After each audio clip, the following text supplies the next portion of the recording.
Bom dia, turma. Sexta-feira chegou, que maravilha.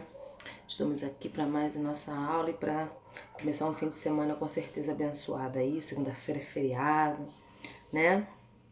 E aí você vai ter uma pausazinha aí nas atividades. Mas vamos à nossa aula de hoje, tá? Que será sobre animais invertebrados. Ok, ó? Animais invertebrados. No nosso livro, na página 118, diz assim, ó, os animais invertebrados não têm coluna vertebral e nem crânio, ok?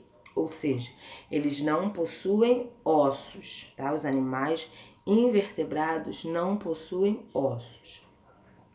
Eles podem ser encontrados em diversos ambientes, no solo, na água, no ar e até no corpo de outros animais, como os vermes, tá? Veja alguns exemplos nas imagens a seguir. A lula, o náutilo e os poliquetas são exemplos de animais invertebrados. Andréia, que nomes estranhos, o que são isso aqui, ó? Só você olhar aí no livro, ó. A lula, o náutico e as poliquetas, tá bom? São animais aquáticos, ok? Ó, aí embaixo diz assim, ó, algumas lulas têm tinta que soltam para escapar de predadores, né? Ela solta e aí consegue despistar ali aquele animal que ia devorar e ela consegue fugir. O náutico tem uma concha resistente e as poliquetas vivem no mar, tá bom? Outros invertebrados vivem fora da água e são muito conhecidos. Alguns vivem no solo, como a minhoca, a lesma, a centopeia e o tatuzinho de jardim. Há invertebrados que nos dão medo ou nojo, mas na natureza eles são importantes para o equilíbrio ecológico, tá? Porque eles sempre vão servir de alimento para outros animais, vão ajudar, né, na adubação do solo.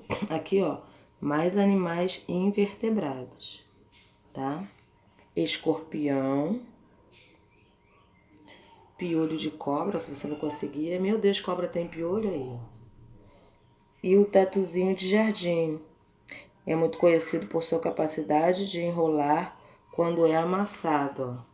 Tipo o caracol também, né? O caracol não, é a lesma, troquei. A lesma também, que é tipo, a lesma é tipo isso aqui. Aí quando você encosta nela, ela vai se enrola todinha, não sei se você já percebeu. E o escorpião, né? Vive no Brasil, é venenoso e pode causar acidentes graves. O pelo de cobra é inofensivo e algumas espécies podem ter até 750 pernas. Então, tá vendo? Tudo isso aqui são animais invertebrados, não possuem osso. O exoesqueleto, vamos falar sobre, né, animais que possuem exoesqueleto. O que é um exoesqueleto? Ó, apesar dos invertebrados não apresentarem estruturas ósseas internas, como o crânio e coluna, muitos têm algum tipo de proteção e sustentação para o corpo, tá? Essa proteção, tá, é que em alguns casos apresenta uma armadura protetora, como se, né, a carne ficasse exposta. Então, para a carne do animal invertebrado não ficar exposta, ele coloca tipo um exoesqueleto, uma espécie de armadura, tá aí, ó, uma espécie de armadura protetora, né, um esqueleto externo, tá, um esqueleto por fora, como se fosse uma proteção para ele, só que não é tão resistente quanto o esqueleto que o vertebrado tem, tá, não é tão duro quanto os nossos ossos. Indivíduos, isso é chamado de exoesqueleto. Então, o que é um exoesqueleto? É uma proteção que o invertebrado tem por fora, tá? Ele não é por dentro.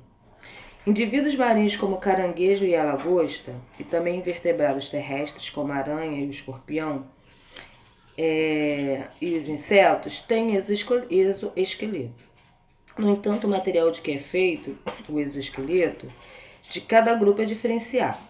Como o exoesqueleto não cresce com o animal, de tempo em tempo ele precisa trocar, tá? Diferentemente, Por exemplo, o ser humano, ele nasce um bebezinho e vai crescendo, o osso vai acompanhando o seu crescimento. O exoesqueleto não, ele é trocado. Quando aquele invertebrado cresce, aquele exoesqueleto já não dá mais, ele troca, nasce outro nele, tá? De acordo com o seu tamanho. Aí do lado vocês têm, ó, durante a muda o animal sai do interior do seu exoesqueleto antigo e o exoesqueleto novo ainda é frágil e endurece lentamente. Aqui, ó, você vai ver um animal trocando. O exoesqueleto dele vai ficar aqui grudado e ele tá saindo já com um novo exoesqueleto que vai lentamente endurecendo, enrijecendo para a proteção do seu corpo. Os parasitas, os invertebrados que vivem no corpo de outros animais e dependem deles para se alimentar, são chamados de parasitas, como pulga, piolho, carrapato, verme. Então, os parasitas, eles só sobrevivem se estiverem no corpo de outro animal. Fora isso, não há como esse parasita sobreviver. É do outro corpo do outro animal que ele vai tirar o alimento, é que ele vai viver e se desenvolver, ok? O mundo dos insetos. Os insetos são o maior e mais diversificado grupo de animais da Terra. O grupo dos invertebrados é muito maior do que o grupo dos vertebrados, tá? Há insetos que emitem sons, como cigarros, grilos, vespas, besouros. Outros emitem luz, como o vagalume. Alguns são solitários, como o besouro e tantos outros. E há espécies que formam colônias, como formiga, abelhas e cupins. Aqui você tem exemplo de insetos, ó. A joaninha. Tá? Aqui o vagalume, que a gente quase não vê mais, né? É aquele que o bumbumzinho dele brilha, mas quase a gente não tá vendo vagalume. E as formigas, que vivem em colônias. Ok? Agora a gente vai estar falando da metamorfose dos insetos, tá? Quando a gente deu aula sobre os vertebrados, a gente falou que a classe dos anfíbios, né, ela sofre metamorfose. O que é metamorfose?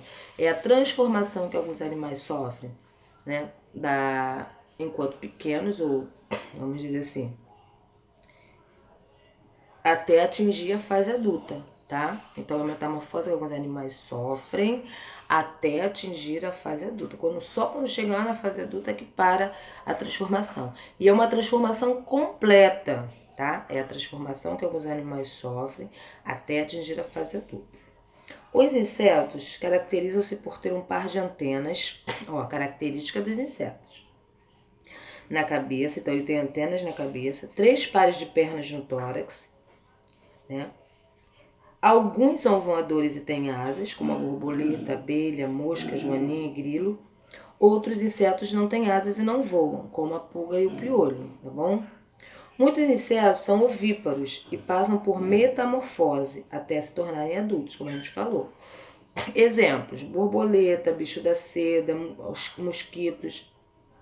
A metamorfose da borboleta tem 4 estágios, tá? Ovo, que é quando tá lá o ovinho dela, a larva, né? Quando ela é uma lagarta, vamos dizer assim. A pupa, ou crisálida, que é aquilo que ela vai fazer, né? Para poder ficar ali dentro, até se transformar completamente. E a fase adulta. Então aqui, ó, nesse esqueminha aqui, ó, a gente tem o processo da metamorfose da borboleta, tá bom? Tá bom? Ela de lagarta vira uma borboleta. Ó, aí diz assim, ó: dos ovos saem as larvas, também chamadas de lagartas, ó. Tá bom? Ou melhor, não, começa aqui, no ovinho. A borboleta fêmea adulta coloca ovos nas folhas de uma planta, ó. Os ovinhos aqui, ó. A borboleta adulta, porque é um ciclo, ela não para, né?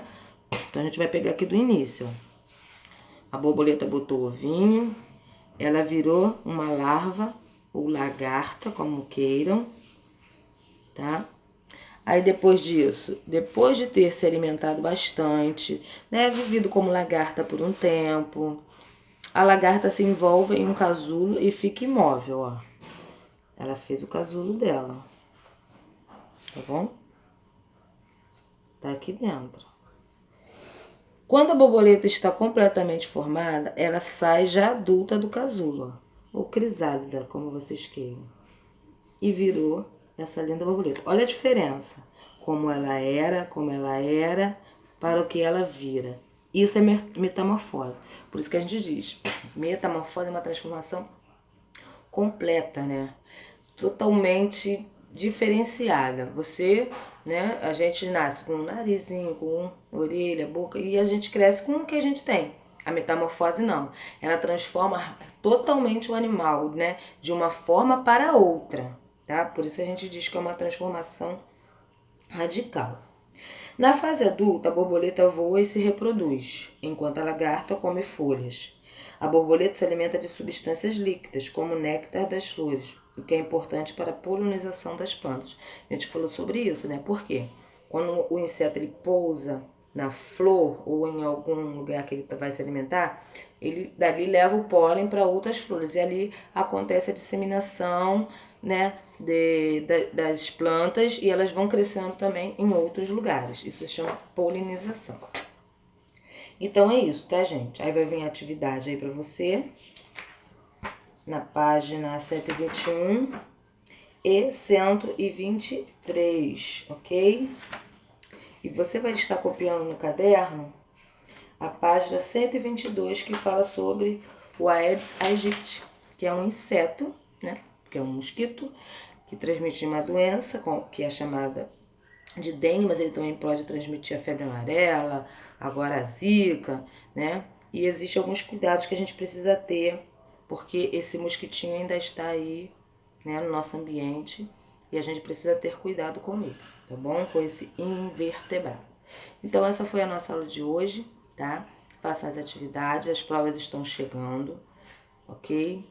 E é isso, tá? Um ótimo fim de semana para vocês. Deus abençoe o dia de vocês e toda a família em nome de Jesus. Beijo. Qualquer coisa, tá? É só chamar, perguntar lá. E não deixe de deixar a sua presença. É importante, ok? Bye, bye.